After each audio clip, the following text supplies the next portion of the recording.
আসসালামু আলাইকুম, কেমন আছেন সবাই? আশা করি ভালো আছেন। এটা হচ্ছে খিচুড়ি, চিকেন দিয়ে খিচুড়ি রান্না করেছিলাম, তাই আপনাদের সাথে শেয়ার করলাম। কেমন হয়েছে অবশ্যই বলবেন। আসলে রান্নার রেসিপিটা আমি দিই নাই, কেমন হয়েছে অবশ্যই বলবেন। খেতে কিন্তু খুবই দারুণ হয়েছিল। আর সাথে এই যে এটা করলা ভাজি করছিলাম, তাই আর কি শর্টকাটে আপনাদের সাথে আর কি শেয়ার করেছিলাম। কেমন হয়েছে এটাও বলবেন। শুকনো মরিচ দিয়ে ভাজি করেছি এভাবে।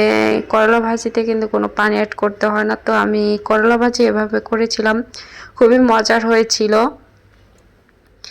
এই যে এটা শুধু আমি তেলের উপরেই ভাজি, কোনো পানি অ্যাড করলে এটা তিতা হয়ে যায়, আর এটা ঢাকনা দেওয়া যাবে না। হয়তো বলতে পারেন এটা তো নাইলে সেদ্ধ হবে না। হ্যাঁ, সেদ্ধ হবে। অস্তে ডিমে জাল দিয়ে রাখলে আর কি সেদ্ধ হয়ে যায় অল্পতেই।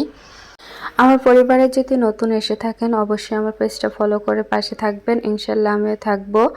আর করলা ভাজিটা খেতে কিন্তু খুবই মজার হয়েছিল। এভাবে ভাজি করেছিলাম, কাঁচামরিচও ছিল কিন্তু আমি শুকনো মরিচ দিয়ে ট্রাই করলাম যে কেমন লাগে, কিন্তু ভালোই লেগেছিল।